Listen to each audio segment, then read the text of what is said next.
A close shave. So Duck came to Edward's station. "It's not fair," he complained. "Diesel has made the fat controller and all the engines think I'm horrid." Edward smiled. "I know you aren't," he said, "and so does the fat controller. You'll wait and see." Duck felt happier with Edward. He helped him with his trucks and coaches, and sometimes helped foreign engines by pushing their trains up the hill. But Gordon, Henry and James never spoke to him at all. One day he pushed behind a goods train and helped it to the top. "Peep, peep, goodbye," he called, and rolled gently over the crossing to the other line. Duck loved coasting down the hill. Running easily with the wind whistling past, he hummed a little tune. "Peep, peep, peep." "That sounds like a guard's whistle," he thought, "but we haven't a guard." His driver heard it too and looked back. "Hurry, Duck, hurry!" he called urgently. "There's been a breakaway. Some trucks are chasing us." There were 20 heavily loaded trucks. "Hurrah, hurrah, hurrah!" they laughed. "We've broken away! We've broken away! We've broken away!" And before the signalman could change the points, they followed Duck onto the down line. "Chase him! Bump him! Throw him off the rails!" they yelled, and hurtled after Duck, bumping and swaying with ever-increasing speed. The guard saved Duck. Though the trucks had knocked him off his van, he got up and ran behind, blowing his whistle to attract the driver's attention. "Now what?" asked the fireman. "As fast as we can," said the driver grimly. "Then they'll catch us gradually."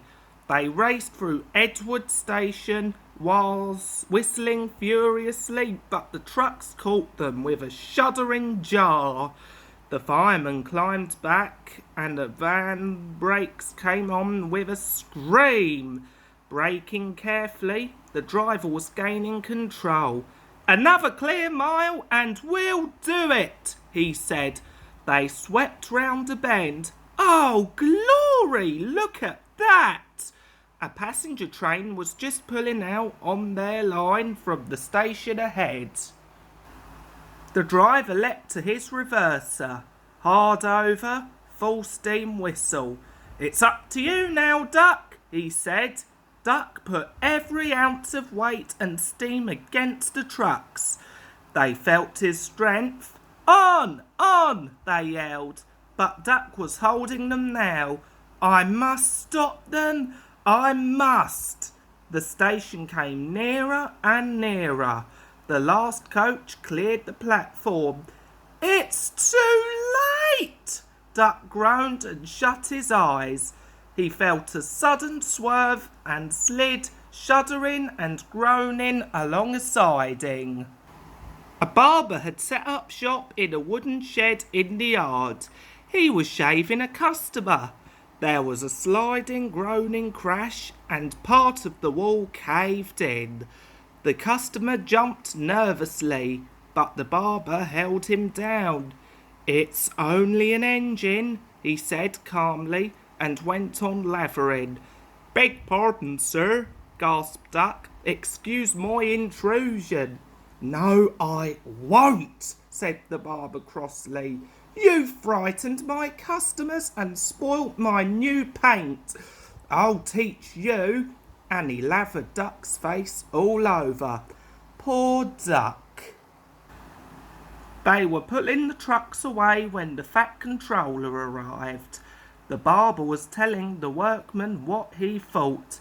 "I do not like engines popping through my walls," he fumed. "They disturb my customers." "I appreciate your feelings," said the fat controller, "and will gladly repair the damage. But you must know that this engine and his crew have prevented a serious accident. You and many others might have been badly hurt. The Fat Controller, it paused impressively. It was a very close shave, he said. Oh, said the barber. Oh, excuse me. He ran into his shop, fetched a basin of water, and washed Duck's face. I'm sorry, Duck, he said. I didn't know you were being a brave engine. That's all right, sir, said Duck. I didn't know that either.